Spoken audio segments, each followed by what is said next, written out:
thu le la lor khom chanela ka lo lo ma che la le a phu tu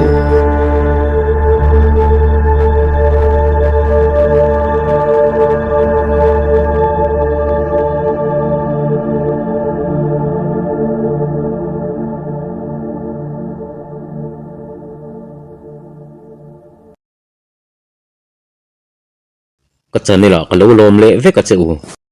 khaile tun truma la le a phu tu kan lu chil tur hi har na ro pui ti la kha ni do na abuat sai tu hi vl lu a ren thei ani e he la phu tu hi upalal nun pui ra se la ni a me ni som ni pakhat sang khat jako som sari pani khan kon pui khuwa pianga apa chu upa el lal ming mo yani in anu chu chong ching ani a lalama atalin ro pui tak hi mi zo leng khom la pu thiam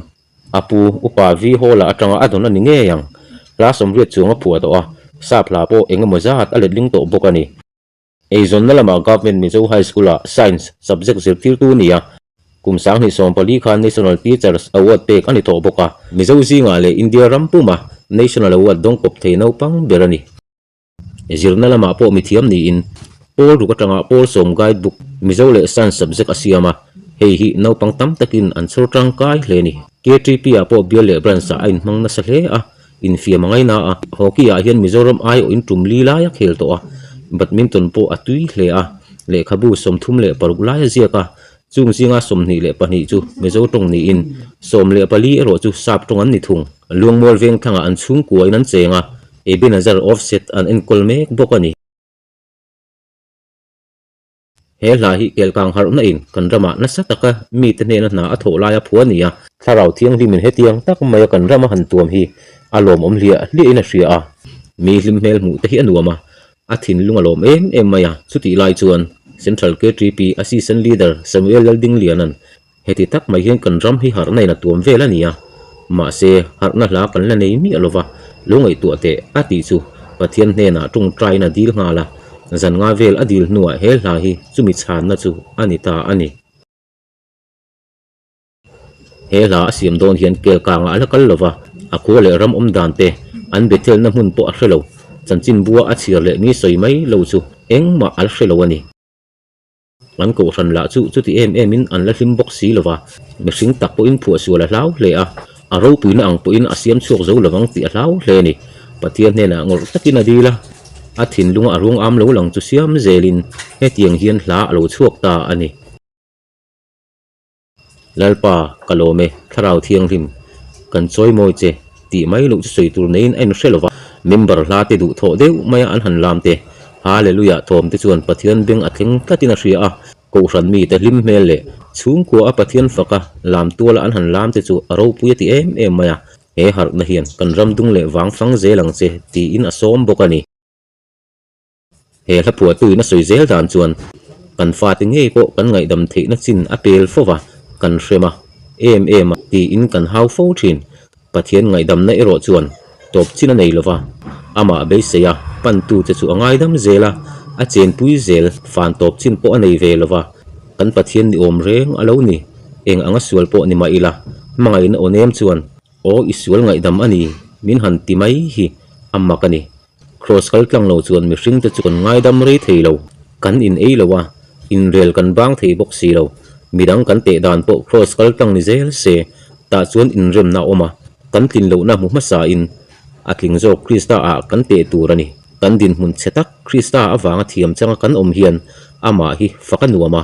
kan kham lova tong trai na te hi anuam to zo ka a hmangai na thuk le ro pui zia hi ngoi pui mai harsa ani ti in fakzel chikanuam o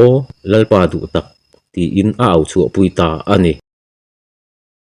he la hian mi zo te thin lunga na na sa takina thoka har na chang tu te chuan krista awangin thiam lo chan an lo to lo chu la manga testimony an puan na ania la ro pui tak chu ani thlote he la har na ro pui ti hi kum sang ni som panga khan le te song of the year a puan ania nami kum vekian ala phu tho sai puan sin ti chu lelte music video album award pek ania vulmoi award sang ni som paruk best album gospel dongbok thalai zinga rong bona poimo tak chel thini ala phu hian zoram dung le wang mai nilovin mizo om to na huna chuan saklar ber zinga atel phani he hla hi bru le bengali tong puin le lin ania ram thar lama po hriat a hlo hle he hla awanga taksa le tharau lamdam na changpo seitur an om nual ani he hla harmonies tu hi Richard V Elzara nia moile nung taka satu te chu zo remiral te root CVL muan puile RC la ruat dika te an ni khaile harat na ro pui ti hla upa lanun puya ra sel phu chu in ngai thlateng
râm xuôi mấy ăn can phải dễ lá